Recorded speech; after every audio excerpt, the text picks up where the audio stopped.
Hello everypony, I'm Fauna Joy, and I'm on camera for this video because this is a subject that I feel is best discussed face to face, as it were. I'm also going to be doing little to no editing for this, or if there is editing, it's going to be someone else who's doing it, because the subjects I'm discussing today are very heavy, and I know I'm going to have difficulty just going through this. Not to mention, just not even thinking about editing. So I will also be reading a lot of this off of my phone for the same reason. And with that in mind, I am going to preface everything by saying this is probably going to be the only video on my channel that I preface with a very serious content warning. I will be discussing death, thoughts of suicide, and just all that in general, and everything that comes with it. So if that is not something that you are able to handle when you first try and watch this, don't. If you're a parent or guardian who wants to show my videos to a child, I'll leave it up to your discretion whether or not you want to show it to them. So, also, apologies for the fan noise. It is very hot today, and I can't really do it without it. So one very common thread throughout Friendship is Magic is mental health. Especially taking care of one's own mental health, reaching out to a support system for help, and not bottling everything up until it's too late. And there's one particular episode that I feel the need to talk about outside of my regular reviewer hats scheduling, because to my knowledge it was one of the more divisive episodes of the entire show. I will be referencing some other reviewers, but I won't go in depth about their videos. I'll just be mentioning how they reacted and my thoughts on that. And that episode is, Do Princesses Dream of Magic Sheep? This was an episode that seriously got to me personally. It was the first episode where I really, truly saw myself in a character. And that was Luna. Her sense of guilt and shame for what she did, to the point where she's actually doing herself harm, resonated with me. I've never physically harmed myself, but there have been times when I have spiraled so far into self-hate and harmful self-talk that I have thought nobody would miss me. That everything would be better if I wasn't around anymore.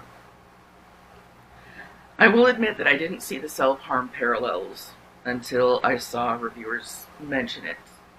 But they're right. And I'm a little impressed that DHX were allowed to show that kind of subject in a way that children can understand. What also resonated with me was Luna pushing away help offered to her, saying it was her fight, her demon to abolish. I can't tell you how often I've had similar thoughts. Thoughts that I was a burden to my loved ones, not deserving of their help. Or that they wouldn't want to help, that they'd push me away so I'd end up on my own regardless. And when that's the thought process, the conclusion always is, I'm just going to end up alone anyway, so why risk it? I've been where Luna was in this episode. I have been so far in a deep, dark, depressed hole that I'd never thought I'd crawl out again. Even with people around me telling me they loved me, even enjoying a few things I could find joy in, I still couldn't bring myself out of that hole. And that's really when those negative thoughts nearly got the best of me. The one thing that kept me going, that kept me from following through on those thoughts, was sitting down and writing out the names of people that I logically knew cared about me, past and present at the time. People I knew who would be hurt if I was gone. That list gave me strength to keep going even after I lost the paper itself. Just knowing that I had those people kept me alive, especially as the list evolved throughout my life. But it didn't get me out of that hole. I was in that depressed hole for over half my life. Some days were better than others. Sometimes I felt that I had even almost escaped it. But then I was knocked hard right back into that hole in 2009, when a mistake I made directly resulted in the death of our dog, Sirius. It was a brutal car accident that I still to this day have flashbacks of it. Sometimes it feels like they're going to overtake me and I will never escape that spiral. It wasn't even until a few years ago that I realized that this event was the strongest cause of my recent depression. I was angry at myself. I was running away from coming to terms with his death. And while I have done what I can to take my mistake and turn it into something that others can learn from, I still can't help but blame myself for the accident. And I've tried working with a therapist to develop coping mechanisms to try and help with the guilt and the PTSD. But nothing has ever been able to help with the self-blame. And if anything, it's probably even harsher now. Last year, my sister's cat, Angelica, was accidentally locked out of the house. We had the door open because the apartment was too hot. We didn't have an air conditioner yet. It didn't occur to us to check for her outside. She was afraid of the outside. She might explore a little bit for a few minutes, but she would always come right back in the second she even thought we might close the door. That night, none of us checked for her. She was gone for almost 2 weeks. She had serious medical issues that needed daily medication that she didn't get. And when we got her back, we almost immediately had to put her to sleep. She was in pain, seriously dehydrated, probably starving, and her organs were shutting down. Even if we were millionaires, we wouldn't be able to get her back to how she was before. My sister has told me many times that she doesn't blame me. My niece tells us that she blames herself because she's the one who actually closed the door. But it still just hurts just as much as the day of the accident that killed Sirius. And honestly, if I had Luna's magic, I probably would have been doing the same kind of thing to myself that she did to herself with the Tantimus.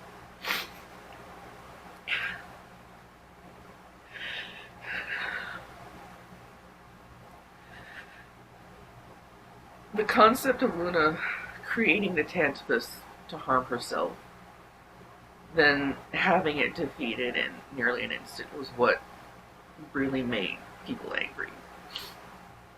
Some saw it as the equivalent of those people in the real world who always tell you, "Oh, don't worry, it'll just be happy, stop being sad, and you'll get over it."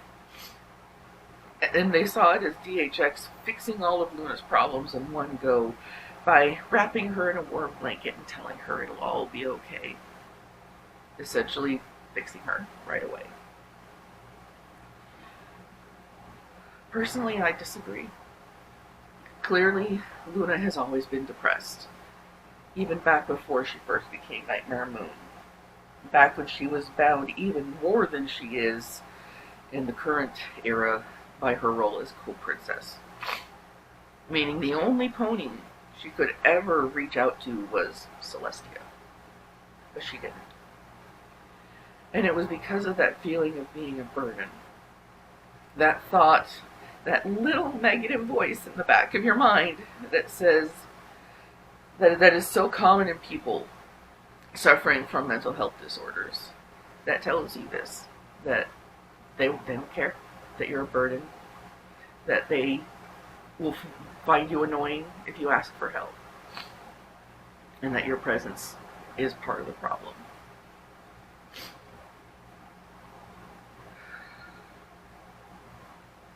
This is a really common thing in people suffering from mental health disorders.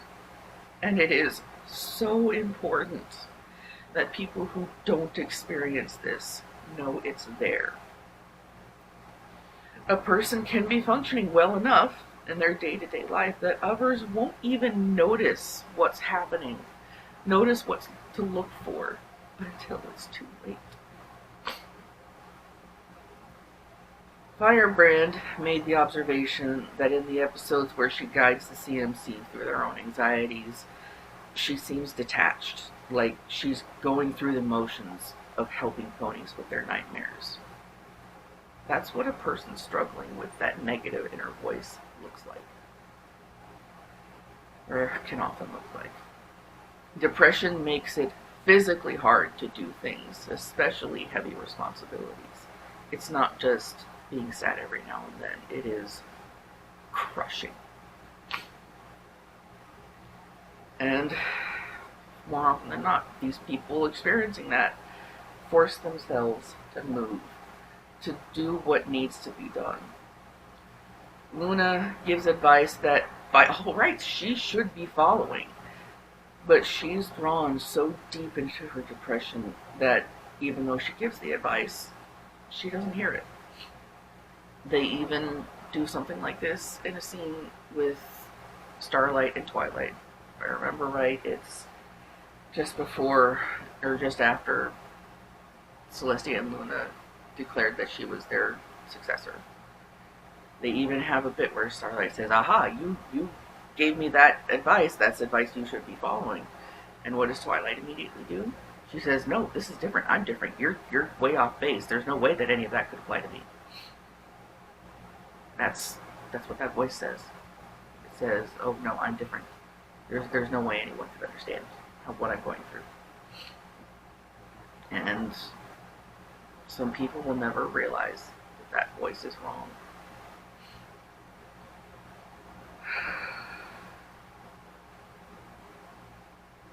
My little voice clouded my thought process.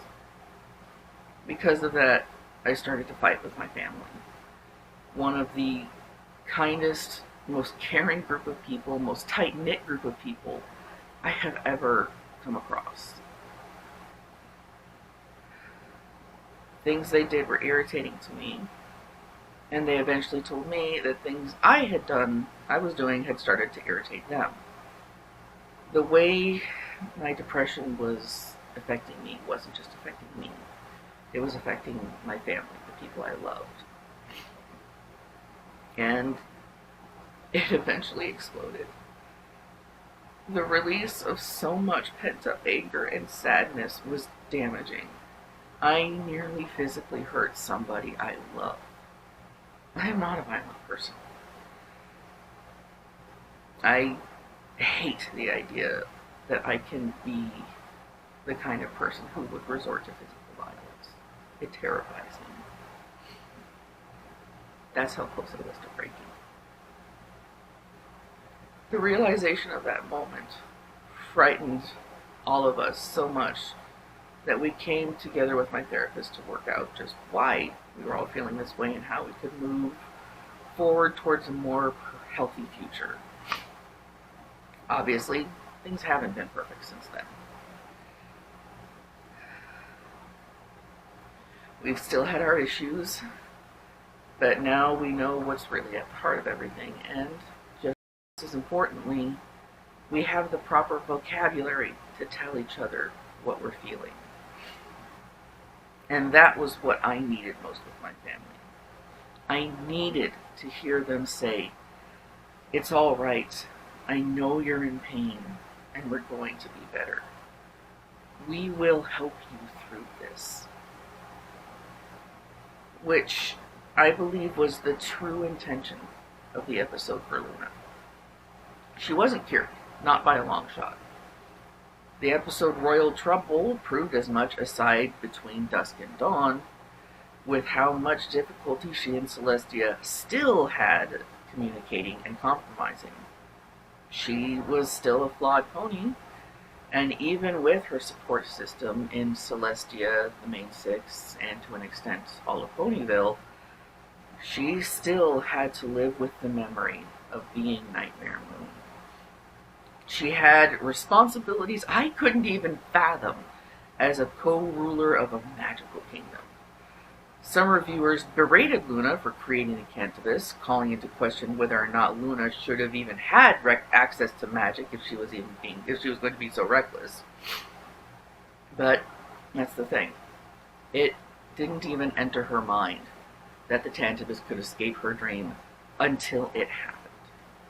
Luna didn't create this being to be that powerful. She created it to manipulate her dreams, and her dreams alone. Something I'd imagine she can't do herself. At the start, that's all it was. A separate bit of herself that forced her into the same nightmare every night. But it grew and changed every time Luna felt guilty within some pony else's dream.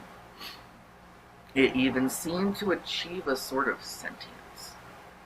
Every time it gave her the same dream, she unknowingly put more energy into it, made it do more harm to her. She said to the main six that she noticed this increase in power, but didn't think anything of it. She didn't think of how this thing that was damaging her could potentially explode and hurt others. That's what this level of depression does to some people. They literally cannot see how much harm they're doing to those around them. All they see is the damage done to themselves. And that's the most insidious part. The thoughts that say, "We deserve it." Luna created the Tantabus because she felt she deserved the pain and torment it caused her. Because how could such a horrible, evil pony like her deserve anything else? In Silverquill's supplemental video about this episode, his collaborator, Grand Paws, stated that we all have moments in our lives that we think back upon with, as he phrased it, revulsion, which reminds us that we never want to act in that manner again. Luna is punishing herself for pain and suffering she believes she caused as Nightmare Moon. Neither Sirius nor Angelica had painless deaths. Sirius was still alive after the car hit him. Every part of his body was broken. I can even remember seeing what looked like cracks in his eyeball. It felt like it took forever to get him to the vet, to put him to sleep and release him from the pain. Angelica's body was barely holding on when we got her back. We were so happy to have her home, yet it took us too long to notice the signs that she wasn't going to make it. She was weak, she was shaking, and she could barely even move.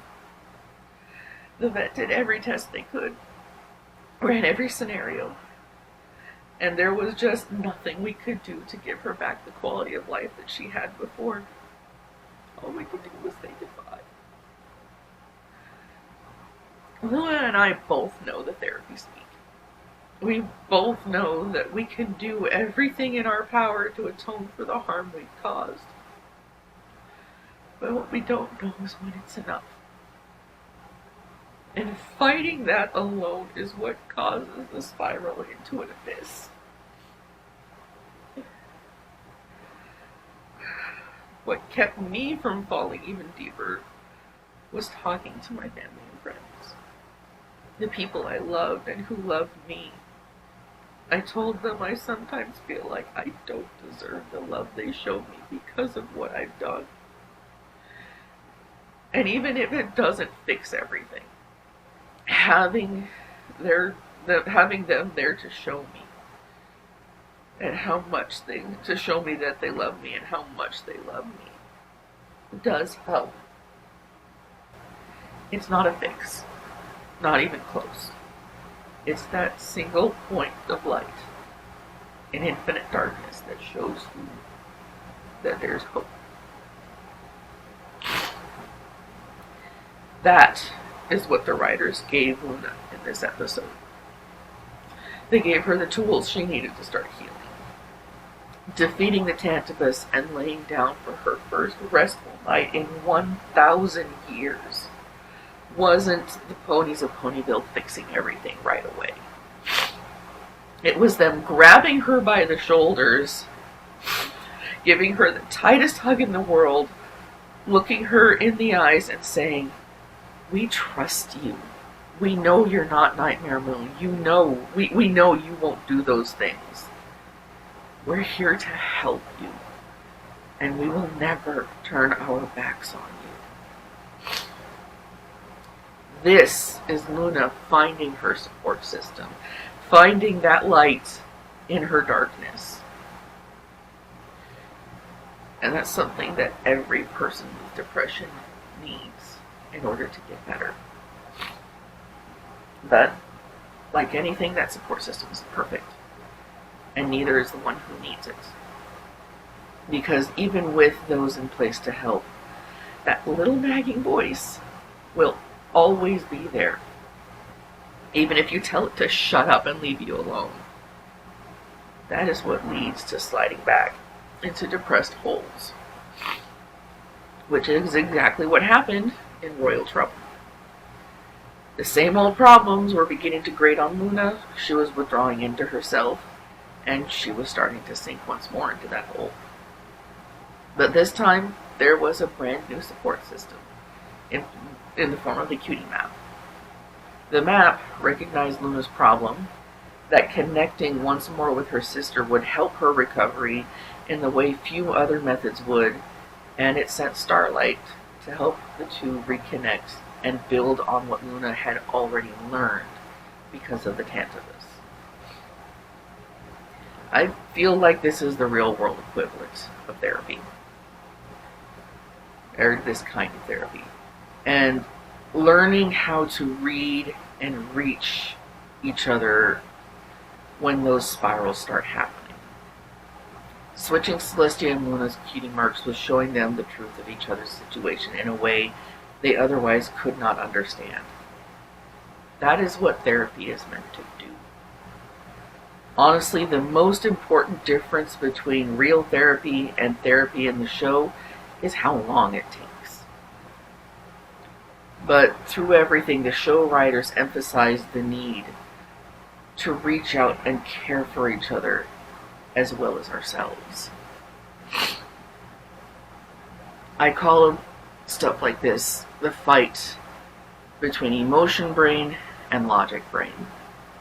Logically, I tell myself, accidents happen. I'm only human. There is nothing I can do now to change that. I had a lapse. That's human. That's normal. And I can tell other people things that I've heard therapists go through with me to say, to try and help to cope, to try and be better. But, even though all of that sinks in with the logic brain, says, yes, this makes sense, I understand that, emotion brain won't let it happen, won't let it sink in. There's this impenetrable wall, or seemingly impenetrable wall there. And even if other people who were involved in those incidents forgive me and forgive themselves for their own flaws and actions, there's that part of me that cannot get past it. There's that part of me that will always say, no, you deserve punishment. You deserve to be in so much pain because you caused the death of someone you love.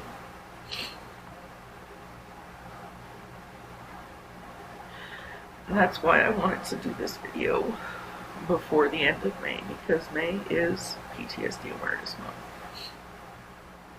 And I feel it's really important to spread the word that this is not something just for soldiers who have been to war. That is something that I see a lot of people misunderstand. If you are experiencing trauma because of an event that happened, your experiences are no less than someone who's literally been to war. That's another demon, is comparing yourself to others. That is why I connected so much with Luna in this episode. Because she has that logic brain and the emotion brain. And I can almost see the fight between the two in those episodes. And that's just the number one thing that I have struggled with, that the writers had her struggle with, was connecting the two. Getting the emotion brain to accept what logic brain says. That's the one thing that I have never been able to figure out myself. And at some point, sometimes it feels like it will take equestrian magic to help me get through it.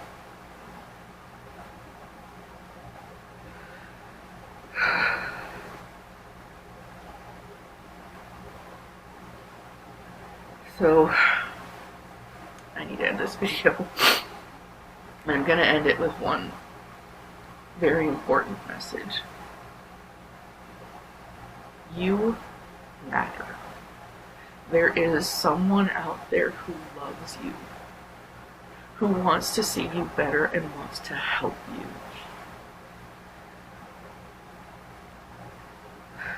And they will be affected if they lose you. If you need some kind of physical reminder of that, maybe try what I did. Sit down, write down the names of people in your life who you know care about you. Use that logic brain, not the emotion brain. And hopefully that then this will help. And this list will be longer than you think. I remember being surprised by how many names were on that list. Even just writing down the names of people I saw once a week at school or at church. The lists, even the physical list back then when I made it, it really helped writing it down and seeing just how many names were on that list.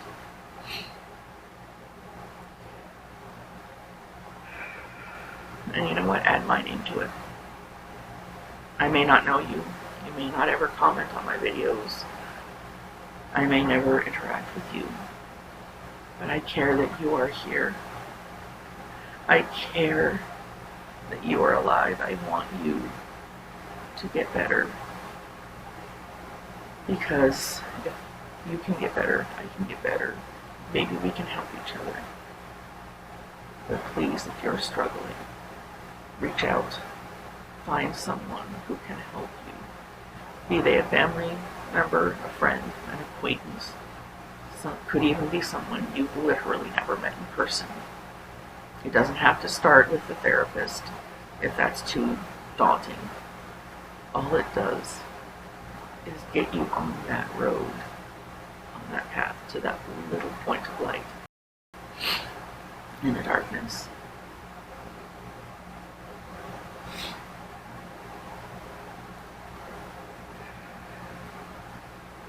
And if we all have, little points of light to look for, then we can make the world better together. So let me just leave you with this. The world will be a darker place without you.